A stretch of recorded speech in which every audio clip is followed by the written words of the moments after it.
The storm is getting worse. Do not go outside under any circumstances. If you need assistance, dial 911. I plopped down on the couch with a bottle of wine. We certainly picked the right time for a honeymoon, huh? We're going to be snowed in for days. I don't mind, Daniel said with a wink. No, seriously. I picked this cabin for the view, pines for miles, with herds of deer and wild turkey. Now, it's just this. I gestured to the window. It was all white, except for the fuzzy gray outline of a few trees. Come on, it'll be a funny story to tell our crack. A sharp crackle of static on the radio, followed by the announcer's hurried voice. Close all curtains and blinds. I repeat, close all curtains and blinds. I shot a glance at Daniel. He shrugged back. If you have any windows without blinds, including cellar windows, glass insets on front doors, and mail slots, cover them with a sheet. That's weird. I bet it's because of snow blindness, Daniel said, pouring himself a glass. You know, they don't want anyone looking out their window and getting blinded by the sun reflecting off the snow. He stood up and slowly lowered the blinds until we were left in shadowy darkness. I'll get the lights, I said, standing up. Click. Darkness. The power's out, I yelled. No wonder it's so cold in here. And how are we supposed to watch Game of Thrones? Or charge our phones? Or... Rebecca, it's okay. Here, sit and drink the rest of your wine. I'm going to find some matches. Then I'm going to chuck that stupid radio out into the snow. And we're going to sit in front of a roaring fire, okay? Okay, fine. He disappeared into the kitchen. The light through the blinds was fading now, and the room was steadily getting colder. The wooden bear in the corner that I thought was cute and rustic when we arrived looked ready to attack us, and the antlers hanging from the walls looked no better than sharpened spikes, ready to impale anyone who dared to walk by. Hurry back, I called, pulling the blanket up to my neck. It's cold without you here. One final warning. The announcer's voice came over the radio, muddied with static. Do not go outside. Do not open the door, no matter what you hear. And don't... Static. I grabbed the radio, shook it, and sighed. The reception's gone. Good, he called back. And I think I found some matches. I clicked the dial forward. A cheery voice came on, clear as day. We are handing out free supplies at the edge of the forest on Maple Street. Bottled water, canned food, blankets, and battery packs. Daniel rushed back in with the matches, looking confused. Wait, I thought they said... I turned up the volume. Come out and get yours as soon as you can. There is limited supplies. It's getting late. I will post an extended update tomorrow or Wednesday. For now, we're okay. And I'm trying to conserve my phone battery. The firelight flickered across the cabin. The shadows jittered and jumped, as if they were alive. The chill settled in, and I pulled the blanket tightly around me.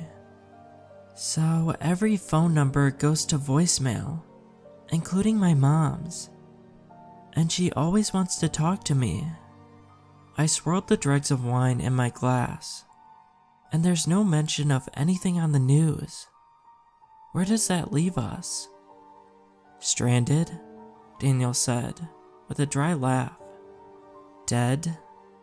Daniel. Kidding. Here, let me see if I can't find anything online about it. He pulled out his phone. The blue glow contrasted sharply with the fire. Instead of looking on news sites, I'm going to just Google with wild abandon. Let's see. Minnesota. Radio broadcast. Put sheets over windows. Page loading. We're down to 3G. The fire crackled and hissed. Aha, he said, thrusting the phone in my face. I took it and began reading. Queen of the North 89. Hey, anyone in Minnesota? We just got a really weird radio broadcast. They told us to lock up and shut our blinds. But now other broadcasts are saying to come out and get supplies on Maple Street. Anyone know what this is about? Crazy cat guy. The second one's fake. It's been playing on repeat on every local station in range for the past 6 hours. Excalibur. Guys, I did a lot of research, and a similar thing happened back in the 70s. You'll be okay. If you follow these rules, don't look at them. Don't let them see you. Even if you're camping in a tent or sleeping in your car, you can survive. Just be sure to cover up any windows and expenditures with something opaque. Keep all pets and other animals, even livestock, inside. Don't put out the garbage. Don't light a fire, they can smell from miles away. Daniel and I looked at each other, and then at the roaring fire. Thud.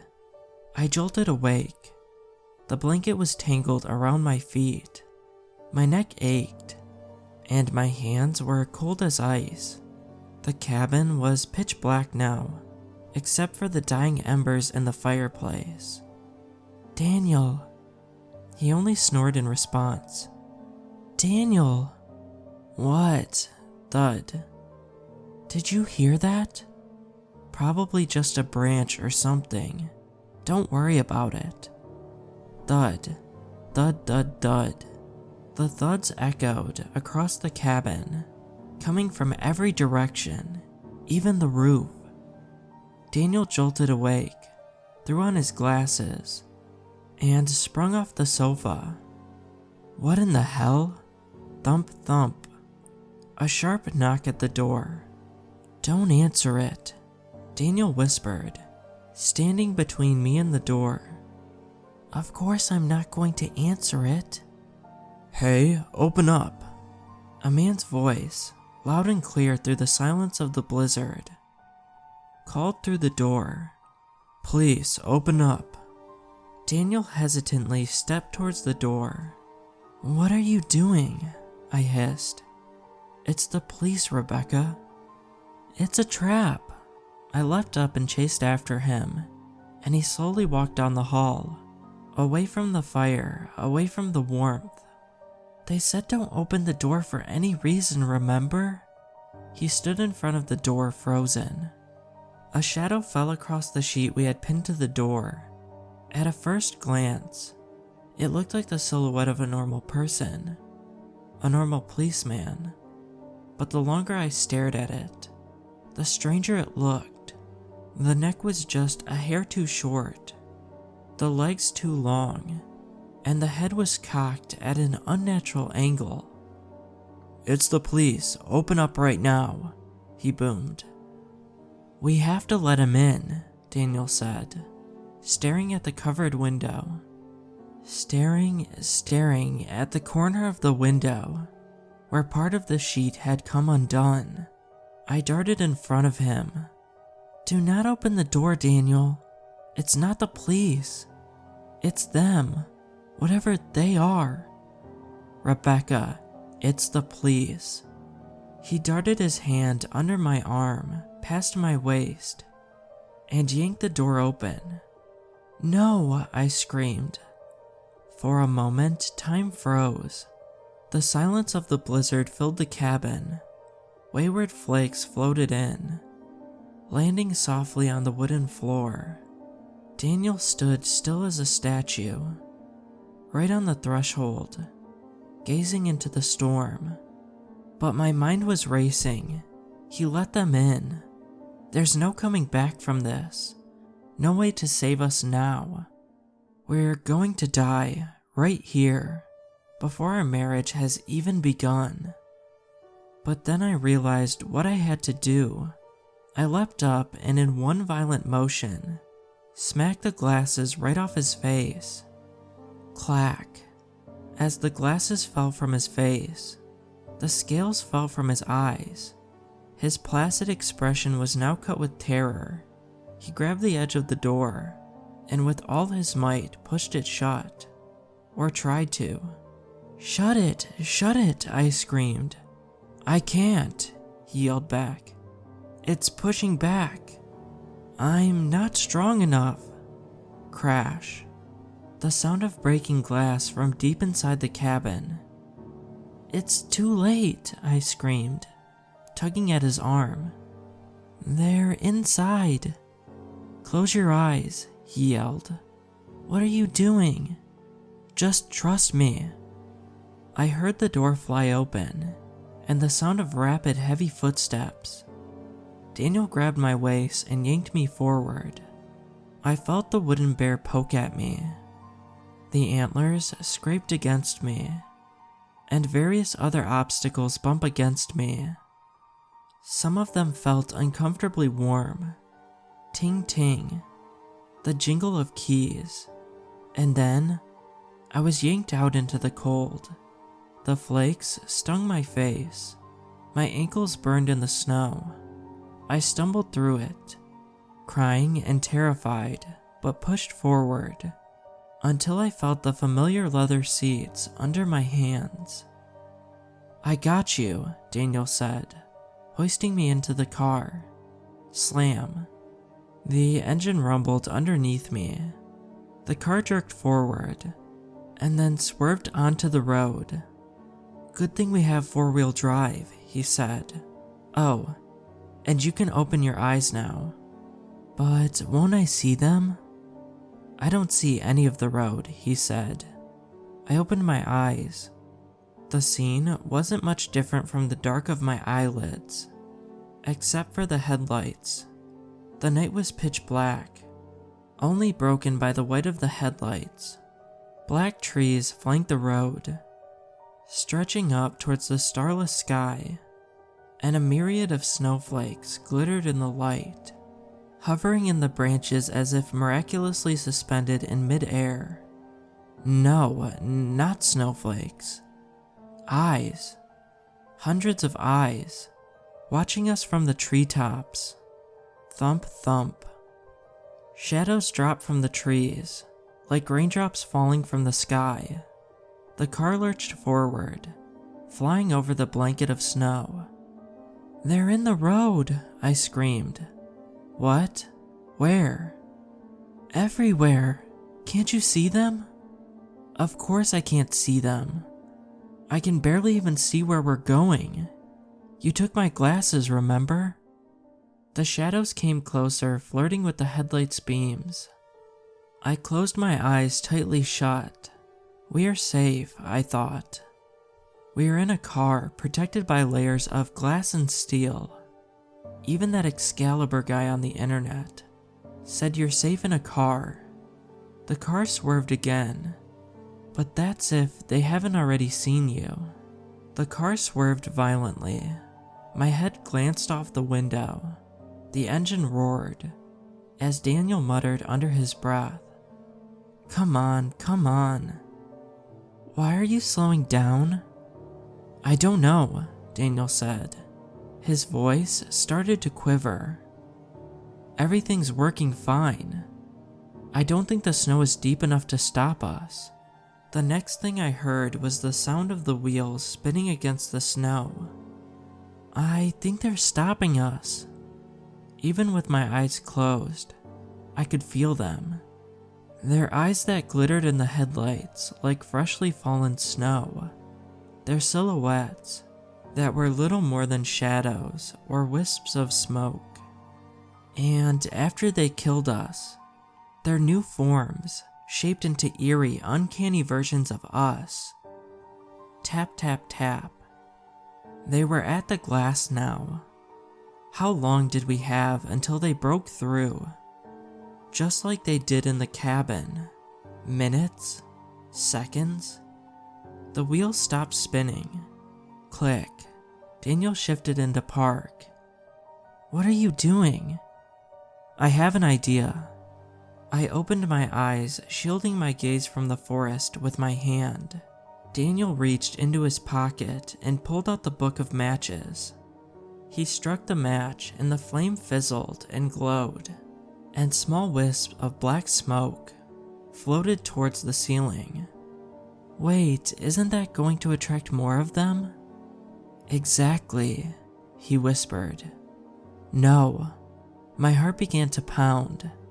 I trusted him. I let him pull me across the snow, pull me into the car, pull me to my death, trapped here as they closed in. It wasn't him. It was one of them. What did you do to Daniel? You killed him, didn't you? What are you talking about? You're leading them right to us. You said so yourself. Not leading them to us, leading them to this. He took a piece of paper from the glove box, crumpled it, and held it to the match. The flames crawled over it, curling the edges of the paper. I'm going to throw this out the window. Hopefully they'll follow it. Oh, I shook my head. Wait, that makes no sense. Won't the wind extinguish it? You got a better idea? If we stay here and do nothing, we'll both die. The metal groaned and screeched as they worked to pull it apart. The tap tap taps echoed across the glass like the ticks of a clock, and I knew he was right. He rolled down the window, and in my peripheral vision, I saw the orange ball piercing the darkness, heard the movements of the creatures thumping over the car, over the snow, a shrill screech, and involuntarily I looked up. The figures weren't running towards the fire. They were running away. In seconds, the silence of the forest returned. Snow slowly drifted to the ground. The trees were still as statues, and the branches above were dark. No glittering white eyes. They're afraid of fire, was all he could choke out. After holding him for what felt like an eternity, I realized how little sense that made. But wait, that Excalibur guy said that they were attracted to fire, attracted to the smoke. Why would he say that? I guess he didn't know. Or... My voice faltered as the realization sunk in. Maybe he had seen one of them. Maybe he was speaking for them. But then why would he tell everyone to stay inside and cover their windows too? Maybe we weren't supposed to stay inside. Maybe being trapped inside our houses, waiting out the storm, is exactly what they wanted.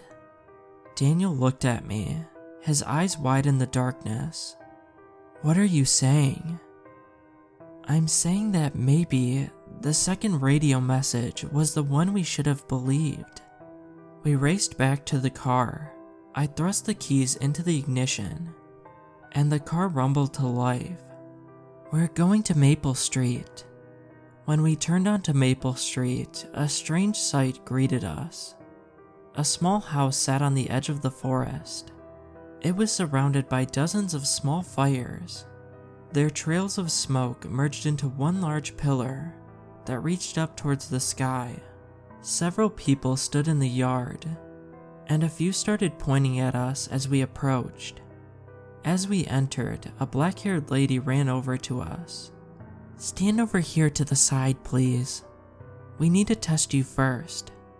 She picked up her handheld radio. 2 more just arrived.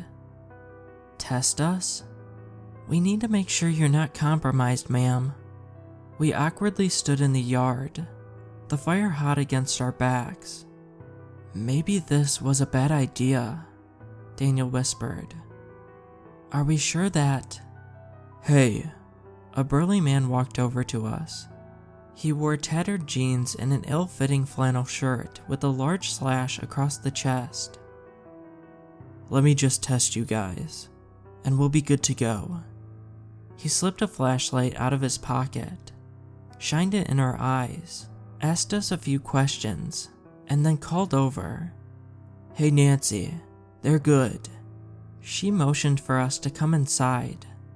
"Please, make yourself at home. Eat some dinner. Take supplies.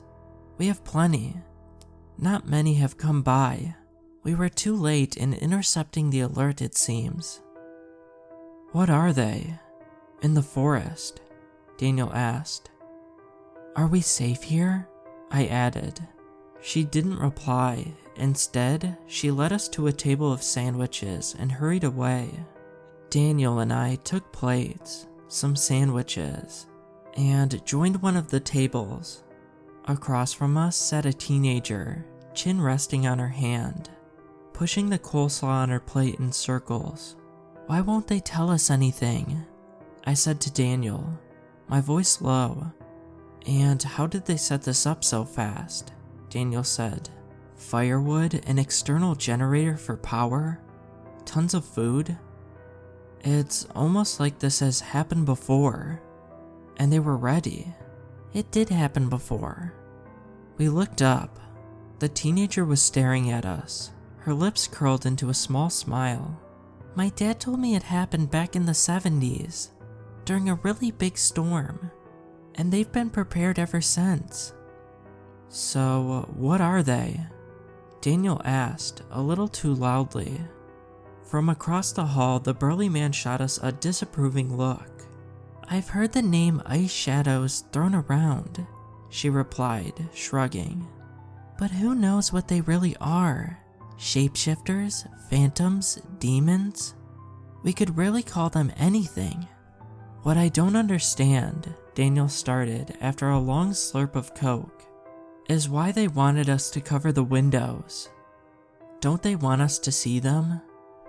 "Windows covered or not, they'll find a way to lure you out. They're really good at that. We had one outside the bedroom window, talking in my mom's voice, telling Dad she wanted to get back together. Thankfully, I barged in before it got to him." "But why cover the windows?" "Oh, well, the sun burns them up, just like the fires do. That's why they come out in the blizzard too." She lowered her voice further and glanced around the room. "They want the house to be totally safe for them, because after, they want to live in it, breed in it, make it their own little den." "But why?" I asked. "This is just my theory, but I think they don't want to be confined to the forest. They want to take over this whole town, one house at a time, spreading from house to house under the cover of night until the whole thing's taken over. And then..." But at that moment, the burly man stormed over. "Kendra, that's enough," he said. Placing a hand on her shoulder, he looked at us and rolled his eyes. "She likes to tell tall tales, this one. Sorry if it caused you any trouble." "No trouble at all," I said with a smile. Kendra sighed and rose from the seat. Mark took his hand off her shoulder. His shirt shifted, causing the slash to open and exposing some of his chest. My heart began to pound. Underneath was a tattoo of a sword stuck in a stone, of Excalibur. "He's one of them." "What are you talking about?" "He's the Excalibur guy, the guy who said they're attracted to fire. He had a great big tattoo of a sword and a stone on his chest." "But he can't be one of the Ice Shadows. We're surrounded by fire." "He isn't. He's under the influence of one." I stood up and scanned the room. Wait, where had he gone? Kendra was standing by the food table, arms crossed, leaning against the wall, but she was alone, and there was no trace of dear old Dad. "Kendra, where's your dad?" I called, running up to her. She shrugged. "No idea. This is really important. We think he might be compromised," Daniel said without any hesitation. "What?" she said. "No, absolutely not." "Kendra, this is really important." The anger flared and her voice grew to a shout. "I saved him. When I came in, he was going to look out the window, but I stopped him, just in time." "Maybe he already looked out," I said. She hesitated. Fear flashed across her face. But then she shouted, "Stop making things up. My dad is fine, absolutely fine. Rebecca." Daniel was pointing at the window. Outside, the orange glow had faded. Where fires once stood, there were only dark shadows of ash. Over one of the remaining fires hovered a figure, holding something large and shiny. A bucket. Hiss. Water splashed over the fire. It sputtered, sparked, and faded to nothing. The shadows started to shift and swirl, racing closer to the house. One leapt forward, mouth stretching larger and larger by the second. "They're coming," I shouted.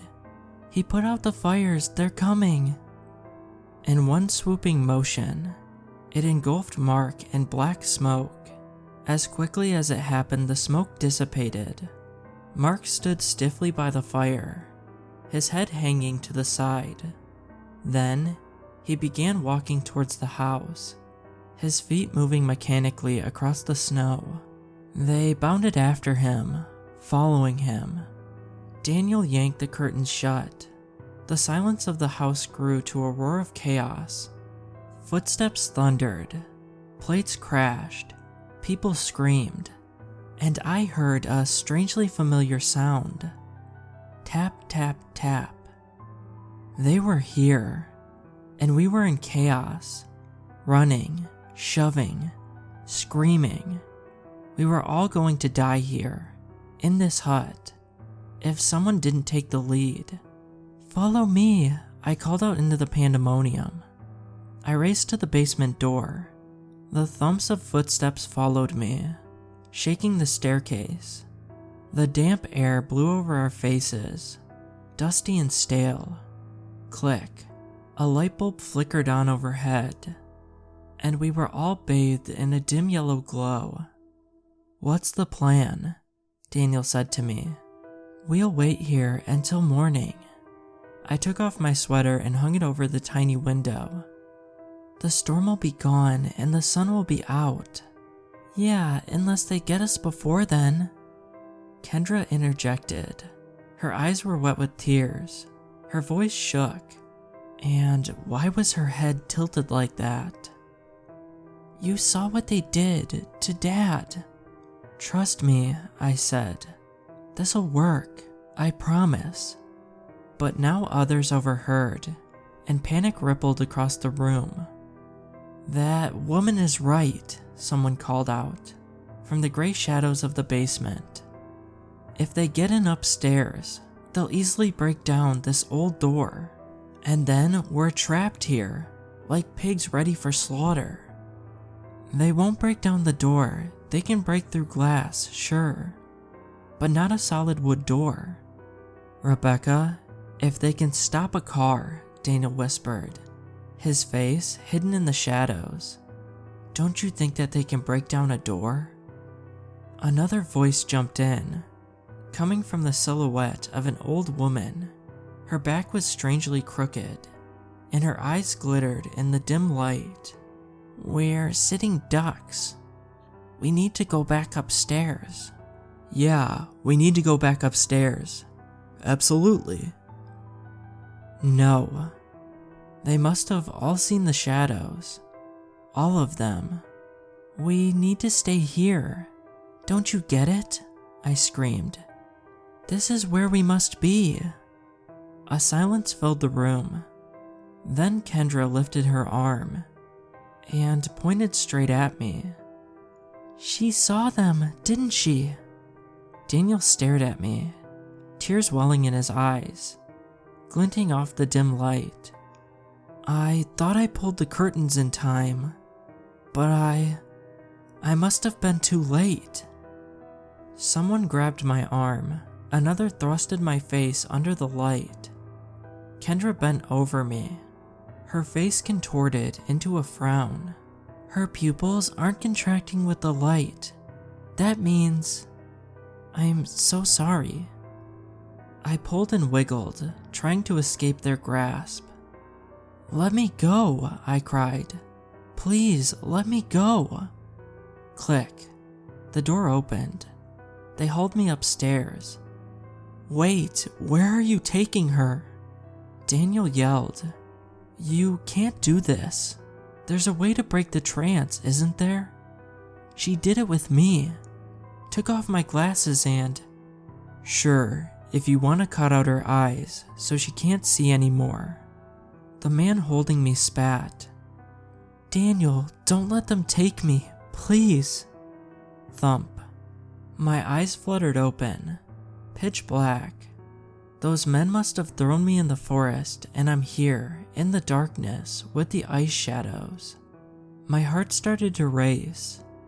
Am I one of them now? A flitting demonic shadow, with glittering white eyes. No, wait. The last thing I remember was someone talking about cutting my eyes out. A sliver of light appeared, and the door creaked open.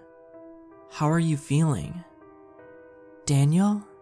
I tried to stand up and failed. "Sorry about that," he said. I looked down, thick rope wrapped around my body, tying me to a chair. "They were going to throw you outside the house, but I, persuaded them to lock you here instead."